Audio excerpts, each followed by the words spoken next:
आज का ब्रेकफास्ट बनने वाला है बेटे की फरमाइश पे। Hi everyone, welcome back to my mini blog. आज है संडे और सुबह सुबह ही हस्बैंड धोखा दे के चले गए हैं क्रिकेट खेलने के लिए। जैसे ही संडे आता है ना, ये सुबह 6 बजे ही भाग जाते हैं। उसके बाद फिर क्या था, मुझे अपना काम करना था प्लस बच्चों को भी संभालना था। सबसे पहले तो खिड़की दरवाजे खोलती हूँ क्योंकि आजकल बहुत ज़्यादा गर्मी है। उसके बाद बेटे को मैंने सब्जी के ऑप्शन दिए एंड देन ही सेट कि नहीं, मुझे कुछ नहीं खाना है, बस रागी की रोटी बना दो, चटनी बना दो और घी के साथ मुझे दे देना।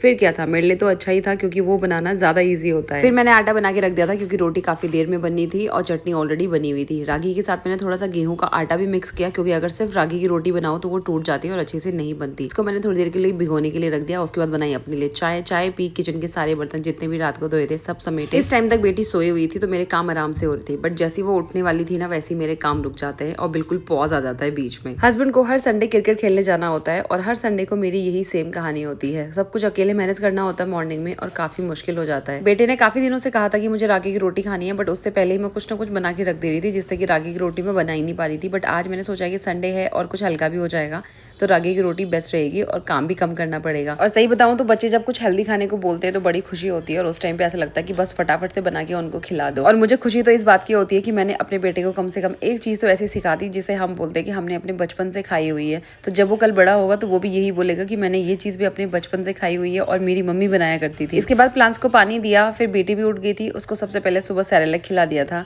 आजकल उसको खाना खिलाना बहुत ज़्यादा मुश्किल हो रहा है तो उसी के हाथ से मैं स्पून पकड़ा के उसको खाना खिलाती हूँ ताकि वो थोड़ा खा ले। एंड सच बताऊँ तो ये ट्रिक मेरी काम कर जाती है और वो फिर थोड़ा बहुत खा लेती है। और असली सुकून तो इन लोगों का खाना खाने के बाद ही मिलता है, चाहे कितना भी काम कर लो ना, लेकिन अगर ये लोग ढंग से खाना खा लेना तो ऐसा लगता है कि सारा काम निपटा दिया है और सब कुछ हो गया है। फिर नहाने के बाद मुझे जितना भी टाइम मिलता है उसमें थोड़ा बहुत स्किन केयर कर लेती हूँ अगर टाइम मिल जाता है। तो कभी कभी ऐसा भी होता है कि नहीं भी मिलता। फिर चली गई थी मैं किचन में और फिर बनाई मैंने ये रोटियां। सही बताऊँ तो रागी की रोटी हमने बचपन से खाई है, इसीलिए इसका स्वाद इतना ज्यादा अच्छा लगता है। और कोई मुझे अगर डेली बेसिस पे भी कहेगा कि डेली यही खाना है तो शायद मैं इस चीज से कभी बोर नहीं हो पाऊंगी।